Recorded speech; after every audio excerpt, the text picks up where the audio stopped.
Hola, bienvenidos a Medical Televisión, este espacio que pretende llegar a su casa con información veraz, chequeada, exclusiva sobre salud y siempre acompañados por un profesional médico que esté matriculado y especializado en el tema que tratamos para precisamente cumplir con este objetivo de llegar a su casa con información de calidad. Estamos en dúplex por la pantalla de Multivisión Federal y por la 91.9, una enorme audiencia que semana a semana se suma a este Medical Televisión. Nos va a encontrar durante la semana, los jueves a las 23 también en la pantalla de Multivisión Federal y si no, en todas las redes y plataformas que usted está viendo aquí y el programa a modo de colección con el nombre de la afección o del tema que tratamos en el programa en YouTube, en @MedicalTVSalta. No hay excusas para no sumarse a esta enorme comunidad que pretende hacer prevención en salud. Este programa, señor director, es auspiciado por IMAC, la red médica más importante y tecnológica de la provincia. Bajo el prestigio y la vanguardia contamos con un staff profesional de amplia experiencia y capacitación. Visítanos en IMAC Central, Centro, San Lorenzo, Rosario del Lerma y Rosario de la Frontera y bajo la red IMAC en Metam, Güemes, Orán, Tartagal. IMAC, estás en buenas manos.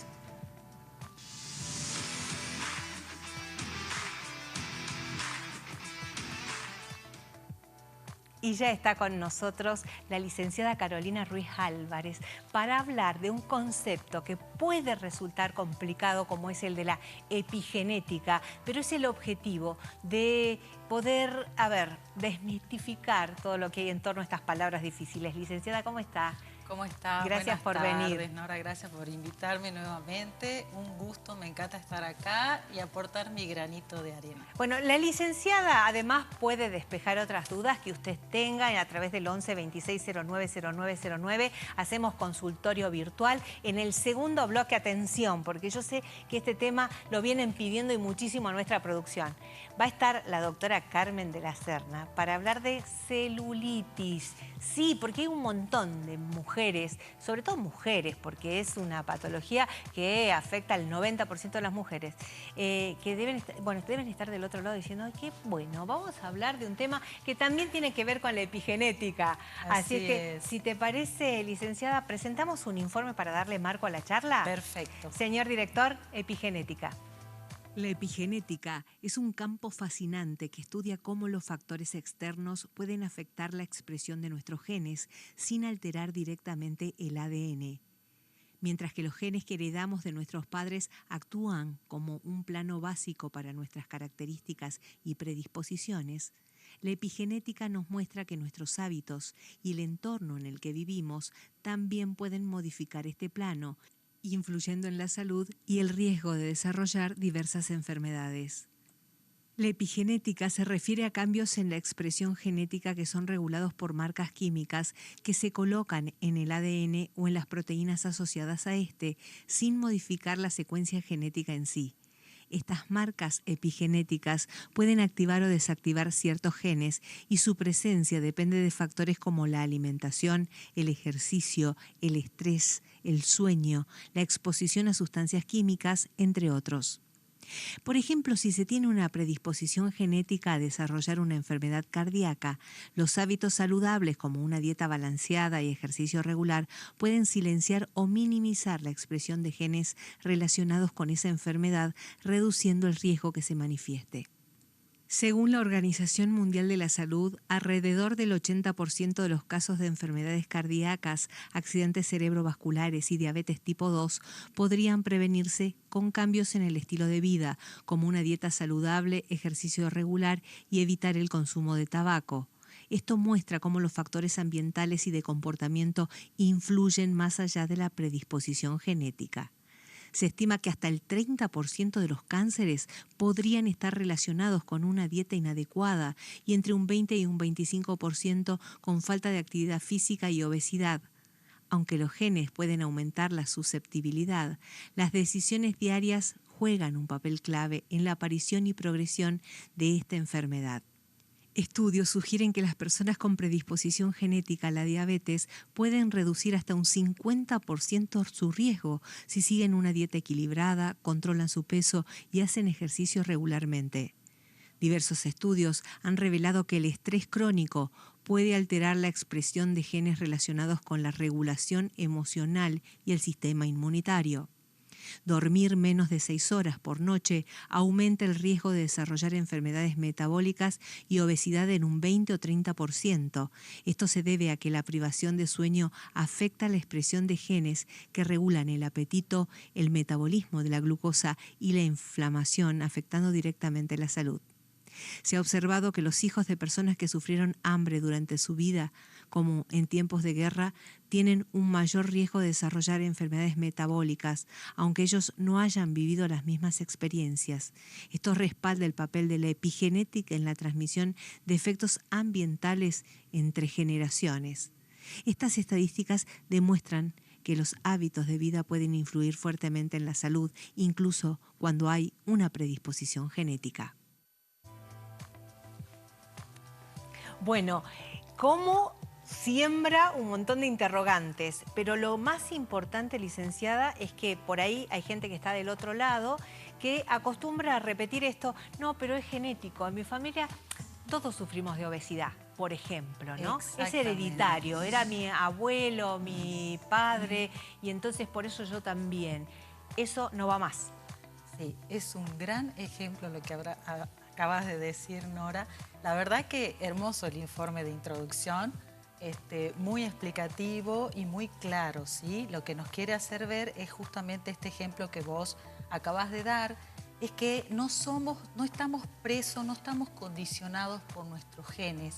Gracias a este nuevo concepto, por decirlo así, de la epigenética, que justamente lo que significa es lo que está por encima de nuestros genes, podemos modificar la expresión de los genes. O sea, podemos tener cierta predisposición a algunas enfermedades o, por ejemplo, a desarrollar enfermedad genéticamente porque padre y madre son obesos. Tengo por ahí el gen FTO expresado.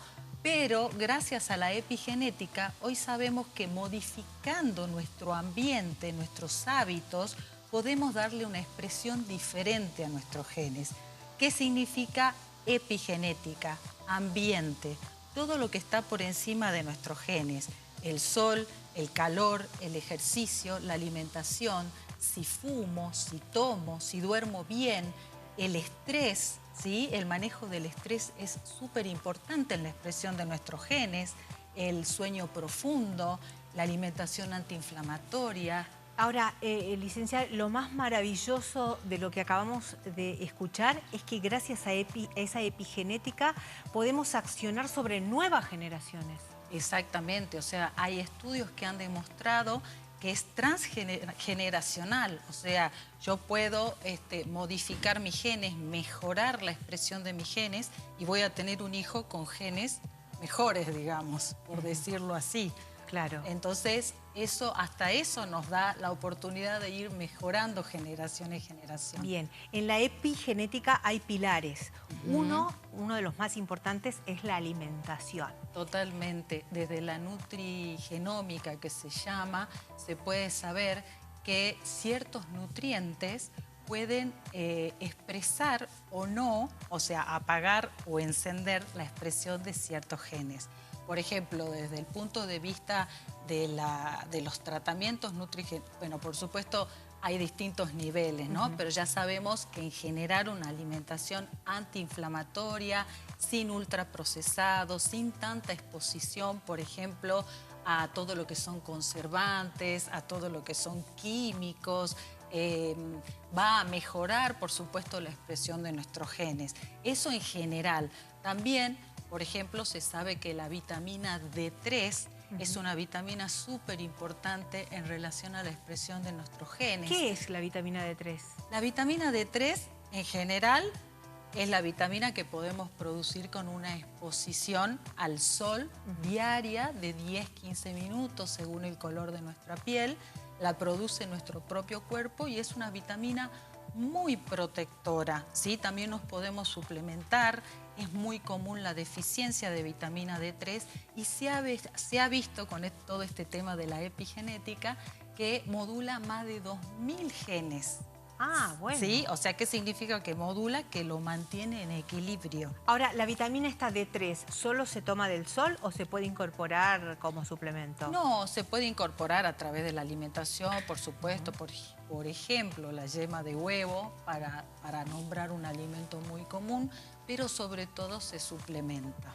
Bien. Sobre todo se suplementa porque como vivimos las características de esta vida moderna o esta vida encerrada o esta vida tan expuesta a la luz azul, nos hace pasar poco tiempo al aire libre, en contacto con la naturaleza o desprendidos de ropa y demás, y eso puede hacer que casi todos suframos, por lo menos lo que yo veo en mi consultorio, hasta chicos muy jovencitos, estudiantes de universidad, sufren mucho la deficiencia de vitamina D3 y puede ser la causa, por ejemplo, de la expresión de enfermedades autoinmunes, como la artritis reumatoidea. O sea, es muy extenso. Claro, si y hay es muy predisposición genética a la artritis y además claro, bien, ahí juega la epigenética. Cuando cuidamos distintos factores ambientales, van a hacer que la enfermedad de alguna manera se retraiga o no se exprese. No se exprese, bien. Básicamente. Ahora, licenciada, hay muchas modas con el tema de la alimentación y de pronto aparece el gurú del keto, aparece la dieta intermitente o dieta o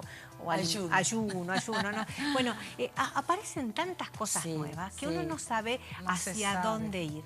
Entonces, ¿cuál es la alimentación que garantiza la epigenética en su mejor expresión? Como te acabo de expresar, por supuesto la alimentación tiene que ser siempre personalizada, ¿sí? Porque también tiene que respetar la inflamación particular de la persona. Por ahí algo que a vos te cae bien, a otra persona no. Pero básicamente las características de una alimentación, se llame como se llame, keto o de moda, porque en realidad la alimentación keto es lo que escuchamos ahora, no es una moda, es una alimentación real, humana, ¿sí? Que no la podamos llevar a cabo día a día porque estamos muy intoxicados y tenemos muchos vicios por esto de los productos ultraprocesados, es otra cosa. Bien. El ultraprocesado nunca se va a llevar bien con distintos regímenes o estilos de alimentación, ¿no? Y no, porque apunta a la inflamación, apunta a la adicción, apunta a tener demasiados químicos en el organismo. Claro. Entonces no lo puede leer nuestra célula, nuestros genes. Me pasó ver últimamente, bueno, sabemos que hay gente que es vegana, ¿no? O vegetariana, que no le gusta nada con lo que tiene que ver con proteína animal. Animal, completa. Y crean alimentos que se asemejan a la carne, ¿no? Y le dicen el no carne, no... Sí. Pero que son absolutamente artificiales. Químicos, claro, ¿no? Sí. Es un tema muy sensible, ¿sí? Pero básicamente de una manera muy coherente sabemos que nos va alejando cada vez más de nuestra humanidad. Claro, ¿no? Porque está buenísimo, ¿no? O sea, respetar a quienes de pronto no quieren consumir animales, que me parece que es absolutamente respetable. Pero el tratar de reemplazar entonces un animal con un sabor que es artificial, como que no tendría sentido. Claro, ¿no? Y seguramente va a tener su impacto en la expresión de nuestros genes. Lo mismo que hablamos de la alimentación, de que hay distintas dietas o distintas opciones, también pasa con el ejercicio. Alguna vez fue el auge del aeróbico, ahora está como en auge el ejercicio de fuerza, la musculación. ¿Cuáles son aquellos ejercicios que van a favorecer a la epigenética? Bueno, como le decía hoy a mi paciente, por suerte estamos viviendo en esta generación, en esta época en donde tanto se habla de la menopausia, de la perimenopausia, del ejercicio para la mujer, del ejercicio para el hombre, ¿sí? Siempre tenemos que saber que tenemos que preservar nuestro músculo, ¿sí? Bien. Nuestro músculo se va a preservar solamente con ejercicio de la fuerza, ya sea en un gimnasio, ya sea con la calistenia, con la propia fuerza de nuestro cuerpo, pero el músculo es el manto que protege nuestro sistema esquelético, es el manto que protege nuestro metabolismo. Literalmente el que nos sostiene. El que nos sostiene, nos sostiene en la vida. Literalmente, ¿sí? ¿No? Y vos fíjate que con el paso de los años, la pérdida de músculo se va acelerando, ¿no es cierto? Entonces decimos, a ver, ¿cuál es el óptimo, el ejercicio óptimo? Yo siempre le digo al paciente que no te falte el entrenamiento de la musculación. De ahí sumale, porque todo ejercicio es bueno. Pilates es bueno, yoga también es muy bueno, caminar es muy bueno, hacer bicicleta la natación, es muy bueno. ¿no? Exactamente. Y yo la natación ahí le tengo un poco de respeto. ¿Ah, sí? Sí, no soy de indicarla mucho por el tema esto de los químicos del agua, de que por ahí los pacientes se exponen a mucha dermatitis, por ahí no, a menos que vos seas yo recuerdo nadador. cuando hace un tiempo ibas al médico y te decía, lo mejor de todo es la natación. Sí, ¿no? hay casos especiales que sí, que como que no tenemos más herramientas que la natación.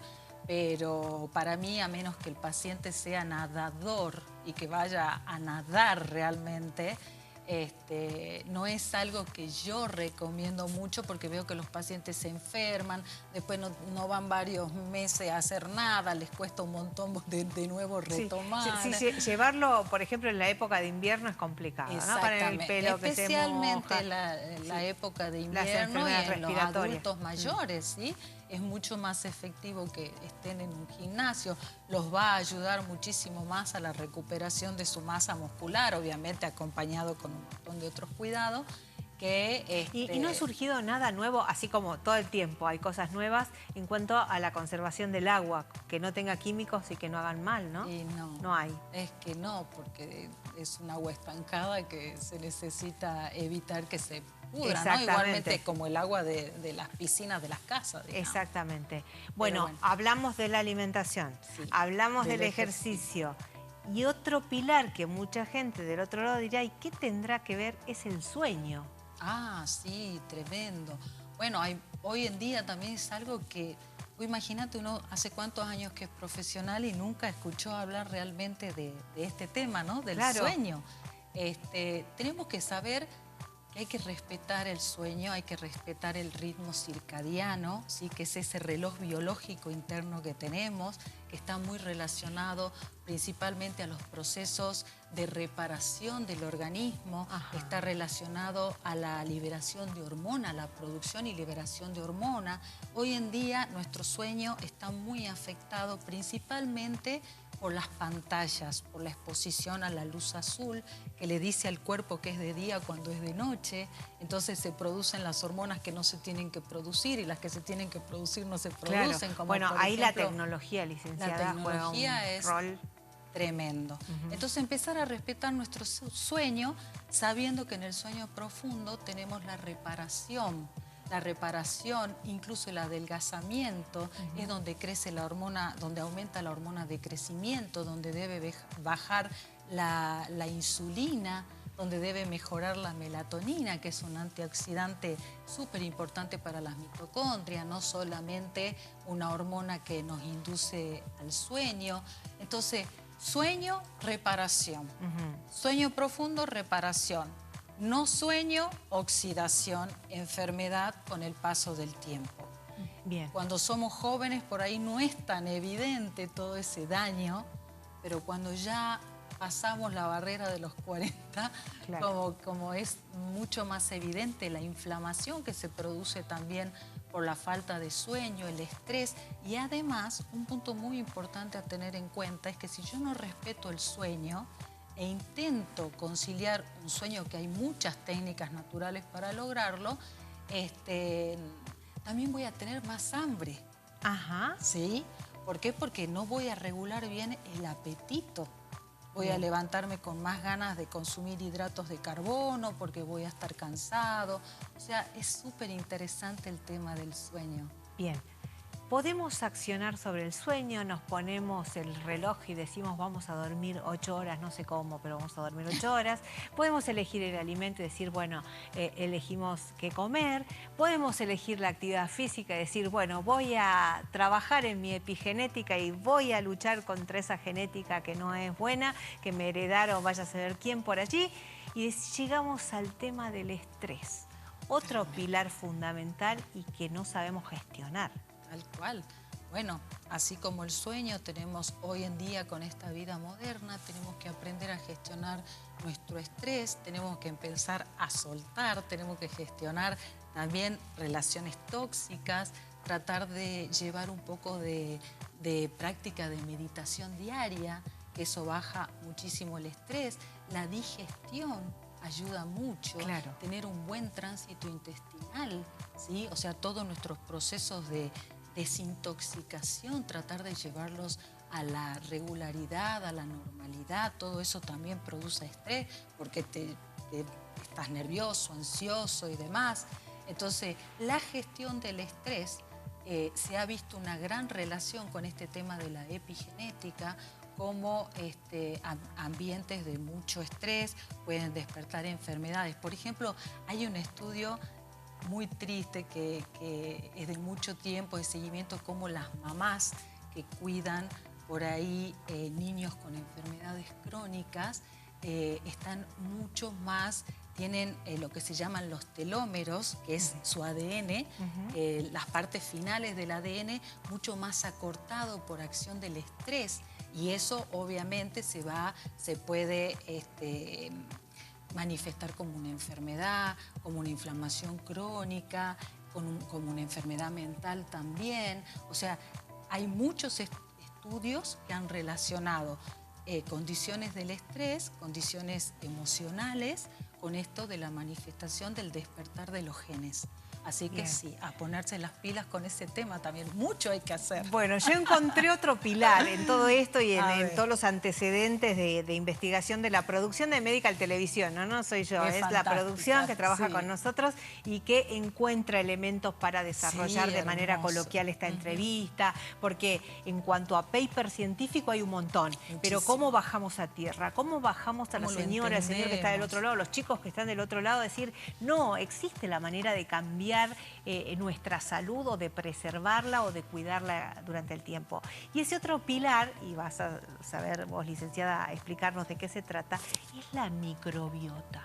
Sí. ¿Por qué la microbiota es tan importante en el organismo? Es tremendo, ¿no? O sea, es un tema que hoy también digo, qué bueno que hablamos de este tema y que le damos realmente el peso que tiene nuestra salud, ¿no? Las características de la microbiota. Ahora, la microbiota no la vemos, licenciada. No la Entonces, vemos. ¿qué hacemos para saber si está bien o está mal la microbiota y cómo la cuidamos? La microbiota, uno siempre piensa en el intestino, ¿no? Sí. Pero en realidad tenemos microbiota en todo el organismo. Es desde la boca hasta el ano.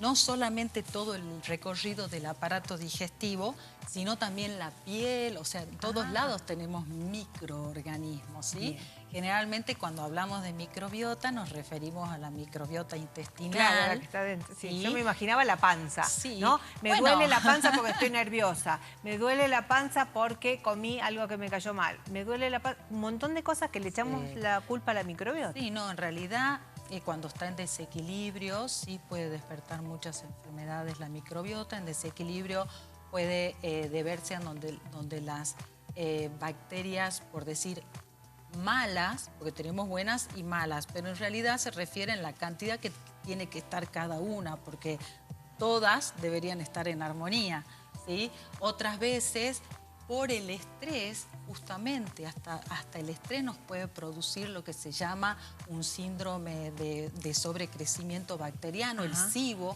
que mucha gente hoy está entendiendo y están diagnosticando, ¿no? Que por ahí dice, no puedo tomar ni agua, que tengo la panza que me inflo, así, me inflo, ya no hay alimento que tolere. Bueno, no es el alimento, sos vos.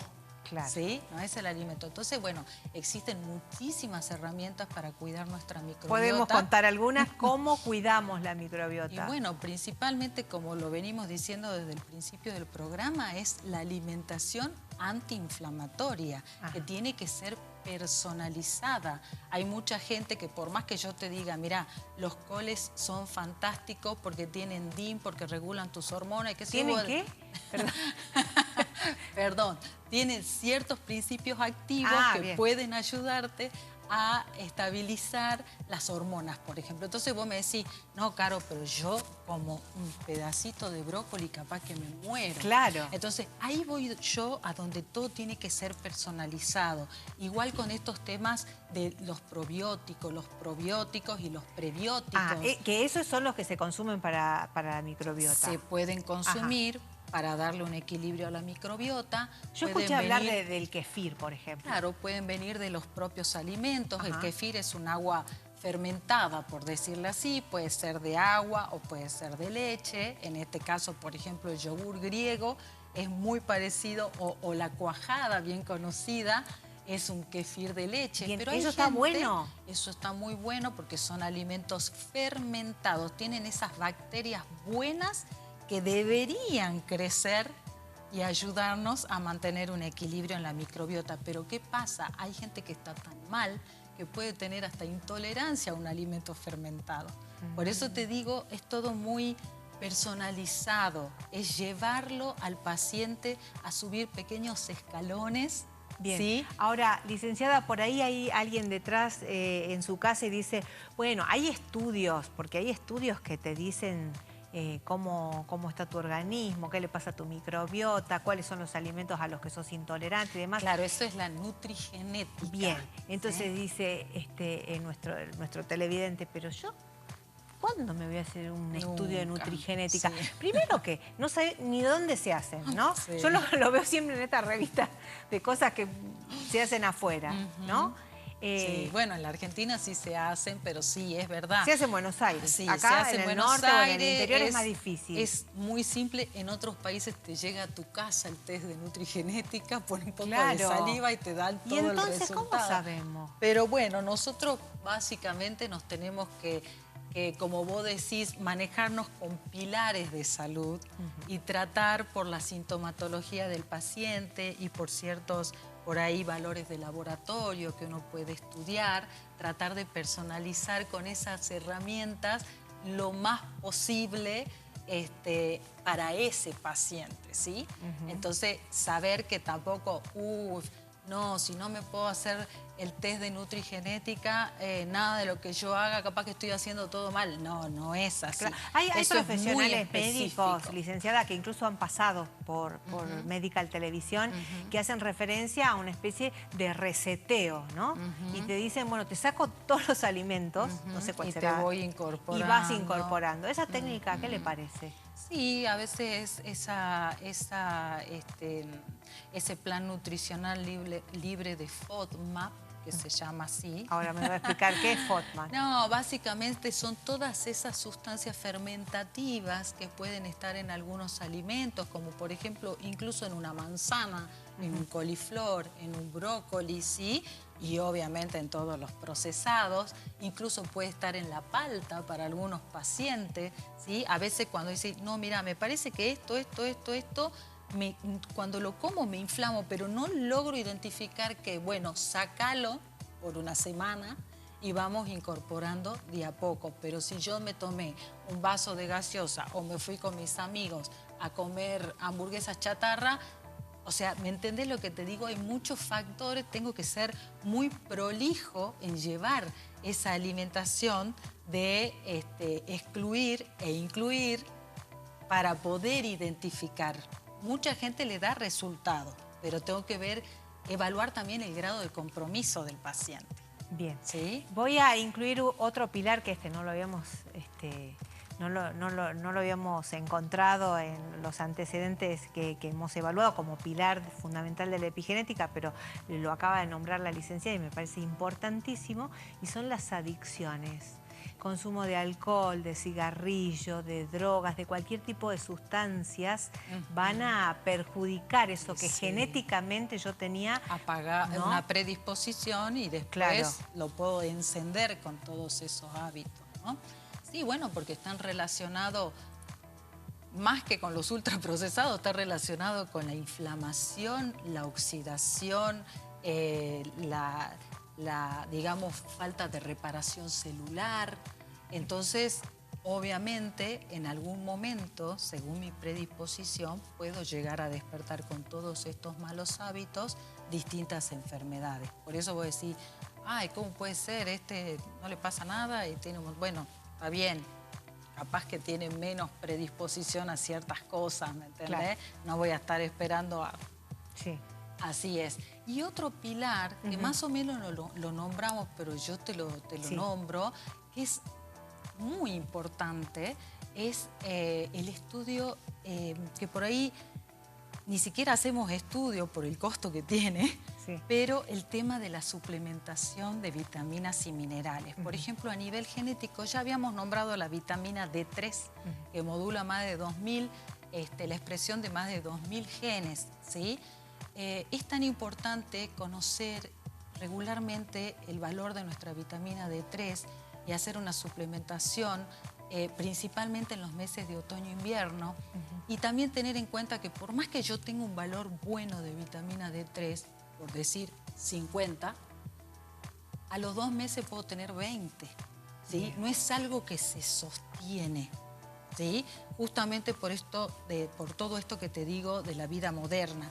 Si viviéramos por ahí cerca de una playa, cerca donde estamos constantemente en exposición, sería muy diferente. Más fácil. Sí. Y también te lo nombro, que no se asuste nadie. También tenemos los polimorfismos genéticos. Ah, pero eso hacemos un programa nuevo, licenciada. Con bueno, pero básicamente lo que te quiero decir, podemos no metilar o podemos no hacer biodisponibles algunas vitaminas ya genéticamente, como por ejemplo la B12, la B9, la B6. Y entonces, por eso todo eso es importante. Me parece que es fundamental consultar a un profesional médico habilitado, un nutricionista, una doctora, que de alguna manera pueda orientarnos, ¿no? Cómo mejorar. Sí. Bueno, se nos ha acabado el bloque. Licenciada, te agradezco muchísimo que hayas venido y que hagamos una primera aproximación a ese término, epigenética, porque a partir de ahora lo va a escuchar un montón y en todos lados. Es así, ¿no? Así es. Muchísimas gracias por haber venido. Gracias. Hacemos una pausa y atención, ya está la doctora de la Serna Sarabia acá con nosotros. Vamos a hablar de celulitis. ¿La podemos controlar? Es genético, pero la epigenética, ¿tiene algo que ver? ¿Podemos atenuarla de esa manera? Bueno, todo lo que usted necesita saber, 11 26 09 09 09. Ya volvemos.